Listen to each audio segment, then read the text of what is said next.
మనుషులంతా కూడా ఈ లోకములో ఉంటారు, కొంతకాలానికి పోతారు. కానీ ఆయన నిత్య జీవం గురించి మాట్లాడదు. ఏంటి, మనం చనిపోయినా కానీ తర్వాత ఆయన నమ్మిన బిడ్డలు మనం ఎక్కడ ఉంటాం? మనం పరలోక రాజ్యంలో జీవించి ఉంటాం, నరకంలో కూడా జీవించి ఉంటాం.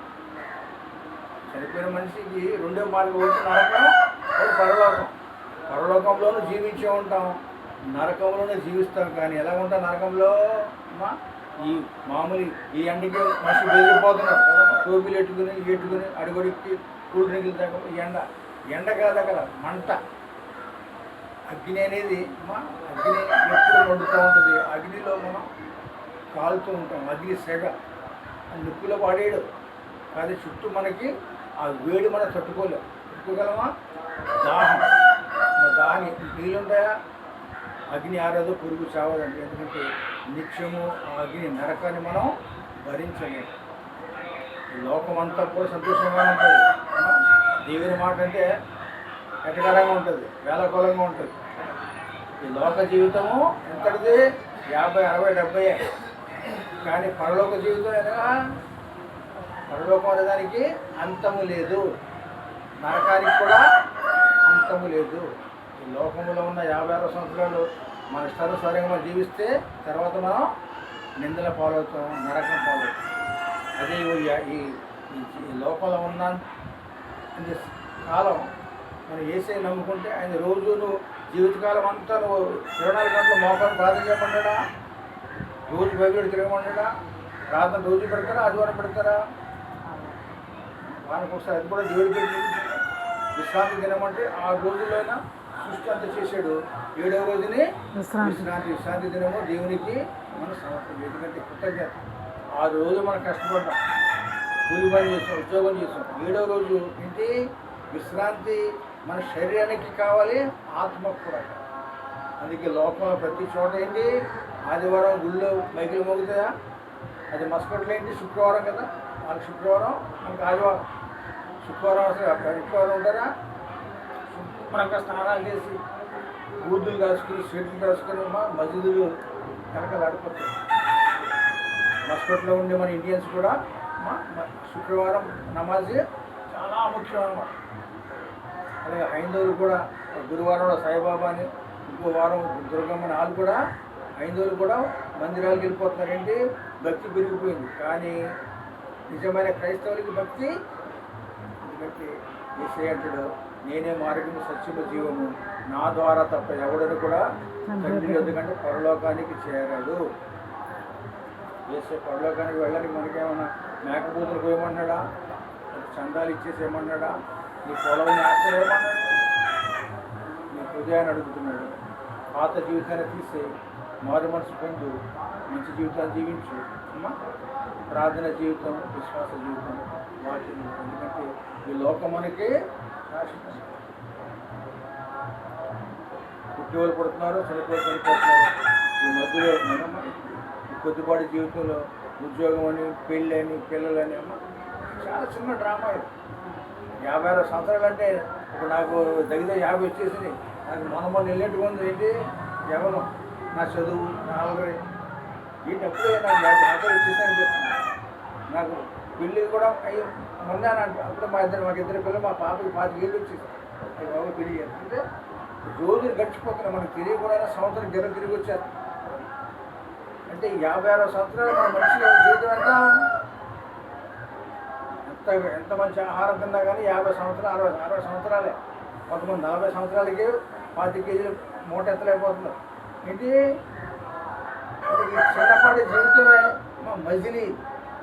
కనుక ఈ మజిలీలో మనం పడిపోయి లోకానుసారమైన జీవితం జీవిస్తే తర్వాత ఏంటి? నిత్య నరకం అనేది ఉంది. అందుకే బైబిల్లో చాలా చోట్ల యెహోవా యందు భయభక్తులు అంటే దేవుని యందు భయము, భక్తి ఉండాలి. దేవుడు అంటే భక్తి ఉన్నాడు,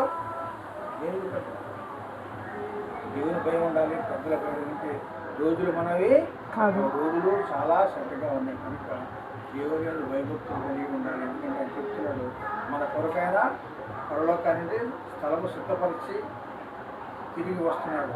మన ఆయన కూడా మంచి భోజనం ఇప్పుడు ఎక్కడో ఈ ఊళ్ళో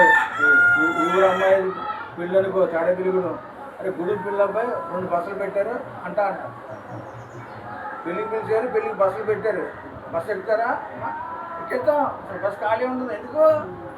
అక్కడ మనకి పెళ్ళి పిలిచారు, పెళ్ళి భోజనాలు ఉన్నాయి, మనకి ఏంటి బస్సు కూడా ఎక్కారు. ఇప్పుడు భోజనం ఉంది, పెళ్ళికి పిలిచిన ఆహ్వానం ఉంది, గుమ్మలకు బస్సు వచ్చింది, వెళ్ళాలి కదా. వెళ్ళకపోతే అయ్యి బాబా మరి అమ్మ ఎంత బాగా జరిగిందమ్మా పెళ్ళి, బాబాయ్ ఆ ఆకు మీద కనీసం 15 రకాల భోజనాలు పెట్టారు అంటే నేను రాలేదమ్మా, ఇగో నువ్వు రావాల్సిందమ్మా, నువ్వు వెళ్ళేటప్పుడు బస్సులో పాటలమ్మా చాలా అర్థం చేసామన్నట్టుగా ఒకప్పుడు మోకాల కూడా పెళ్ళిళ్ళకి ఒకప్పుడు లారీలు ట్రాక్టర్లు పెట్టారు కదా. అంటే అటువంటి ప్రేమ విందుకు పెళ్ళి విందుకు ఆయన మనం పిలుస్తున్నారు. మనం వెళ్ళకుండా ఇంట్లో ఉంటే మా చుట్టుపక్కల అందరూ వెళ్తారు కదా, ఆ చెప్తున్నప్పుడు ఆ చెప్పే రోజు మనం విన్నాం.